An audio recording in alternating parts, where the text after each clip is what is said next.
Oi, pessoal, chegamos então ao livro de Atos dos Apóstolos. Para você que está me acompanhando, você já percebeu que a cada aula nós falamos sobre uma categoria de livros da Bíblia Sagrada. Na aula passada falei a respeito dos Evangelhos e hoje vou falar um pouquinho a respeito de Atos dos Apóstolos. Antes de iniciar, eu gostaria que você acompanhasse comigo este texto que está em Atos, capítulo 1, versículo 1, que diz o seguinte: Fiz o primeiro tratado, ó Teófilo, acerca de tudo que Jesus começou, não só a fazer, mas a ensinar, até ao dia em que foi recebido em cima, depois de ter dado mandamentos pelo Espírito Santo aos apóstolos que escolhera, aos quais também, depois de ter padecido, se apresentou vivo, com muitas e infalíveis provas, sendo visto por eles por espaço de 40 dias, e falando das coisas concernentes ao reino de Deus. E estando com eles, determinou-lhes que não se ausentassem de Jerusalém, mas que esperassem a promessa do Pai, que disse ele: de mim ouvistes. Se vocês repararem bem, Lucas, aqui em Atos, no capítulo 1, inicia endereçando uma mensagem a Teófilo. Ele, em outra passagem, também faz menção a este homem que está em Lucas, capítulo 1. Este homem provavelmente era um homem importante da época, cristão, que queria saber mais a respeito de Jesus e a respeito da mensagem de Cristo. E para isso, pede para que Lucas faça tanto o Evangelho quanto os Atos dos Apóstolos.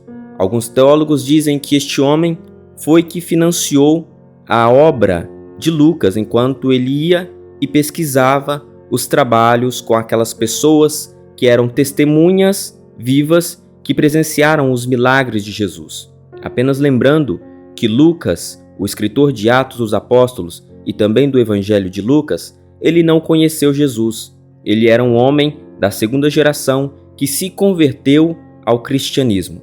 Mas conforme ele diz no Evangelho de Lucas, lá no primeiro capítulo, ele pesquisou as coisas que as pessoas viram a respeito de Jesus e escreveu. Atos dos Apóstolos é uma continuação do Evangelho de Lucas. Alguns até dizem que quando foi escrito como um mesmo tratado, um mesmo livro.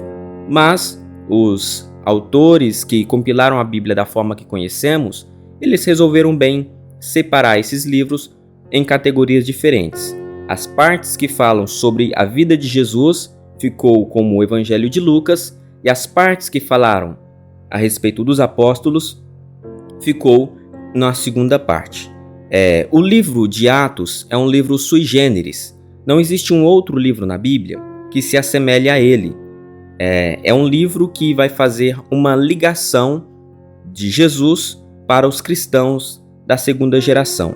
Da mesma forma que o Evangelho de Mateus vai fazer uma ligação entre o Antigo Testamento e a vinda do Messias, Atos vai fazer essa ligação entre os apóstolos, a mensagem que Jesus ensinou, para os crentes da segunda geração. Nós devemos lembrar que nessa época que Atos estava sendo escrita, muitos cristãos já haviam morrido e por causa disso, Lucas vê a necessidade de escrever o que estava acontecendo para que as próximas gerações não se perdessem. E devemos ter cuidado aqui em perceber qual que era o propósito e o objetivo de Atos dos Apóstolos. Percebam que Lucas, por ser um homem converso ao Evangelho tardiamente e sendo um gentil, a sua mensagem tem o propósito de anunciar que Cristo veio também para os gentios e não somente para os judeus.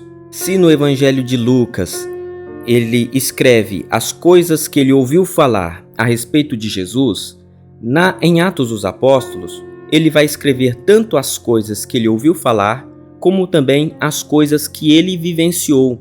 Então nós não podemos perder de perspectiva a ideia central do texto de Atos dos Apóstolos, que é anunciar as ações dos apóstolos, mas de evangelismo também aos gentios, ou seja, a mensagem saindo de um reduto judeu para aqueles que não conheciam a tradição judaica. E este é o grande propósito de Lucas quando ele escreve os seus textos. E a gente pode perceber que Lucas não dá tanta atenção a todos os apóstolos. Ele dá atenção prioritariamente às ações de Paulo, que era o apóstolo dos gentios, e também a Pedro. E duas passagens de Pedro ganham destaques em Atos dos Apóstolos.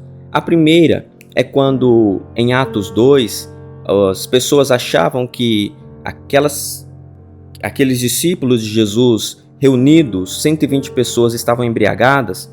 Pedro levanta e diz: não, essas pessoas estão cheias do Espírito Santo.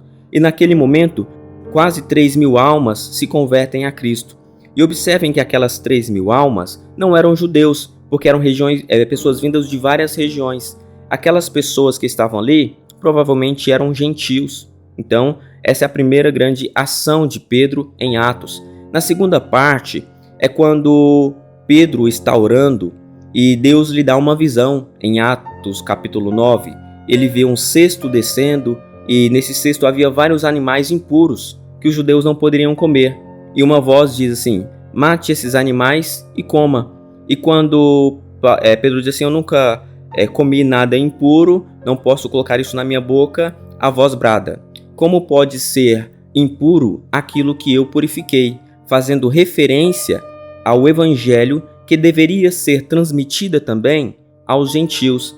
E depois dessa visão, vêm os servos de Cornélio e pedem para que a mensagem de Cristo seja endereçada também a Cornélio. E quando Pedro vai lá, prega a Jesus, aquelas pessoas se convertem e são batizadas. Ou seja, Pedro, que era um defensor da causa judaica desde o início, rompe aquela bolha e transmite a mensagem aos gentios. E Paulo, como eu já havia falado, é o grande apóstolo dos gentios, e quanto a isso nós não temos nenhuma dúvida. Observem, por favor, este quadro que eu estou olhando aqui, que os irmãos vão compreender um pouquinho melhor Atos dos Apóstolos. Do capítulo 1 ao capítulo 11, Lucas fala sobre o trabalho que foi realizado em Jerusalém.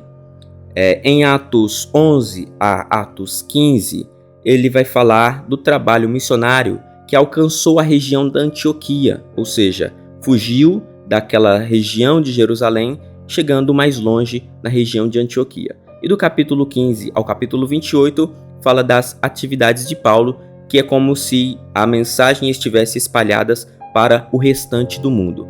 Percebam que aqui se cumpre aquela mensagem de Cristo, que deveriam pregar em Jerusalém, Samaria e até aos confins da terra.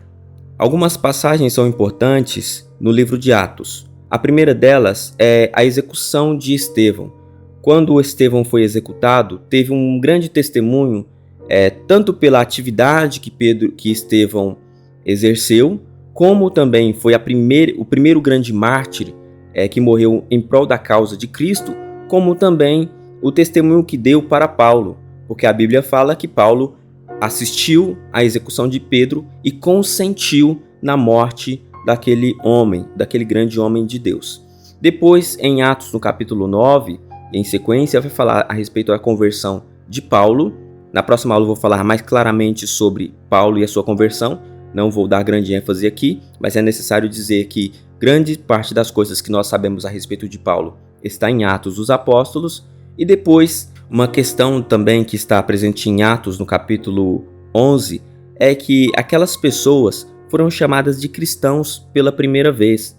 E essa parte é importante porque quando as pessoas chamaram aqueles crentes de cristãos, estavam diferenciando-os dos judeus, porque até então o cristianismo era entendido como uma linha judaica, uma linha herética dentro do judaísmo. E quando em Atos 11 os cristãos foram chamados como seguidores de Cristo ou pequenos cristãos, significa que ali eles estavam ganhando maior autonomia para realizar o seu trabalho, ou seja, estavam se desvencilhando das antigas práticas judaicas. Então, nós podemos dizer, já caminhando para a conclusão, falando a respeito de Atos dos Apóstolos, que este livro é crucial para entendermos o início da igreja e a propagação do cristianismo no mundo romano.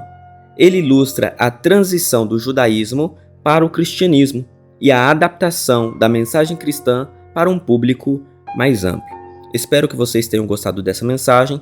Caso vocês queiram adquirir a nossa apostila, que fala a respeito do panorama bíblico, você pode baixar no link que está na descrição, baixar gratuitamente e nos acompanhar nas próximas aulas, onde falaremos a respeito das cartas e epístolas paulinas. Forte abraço e até o próximo vídeo.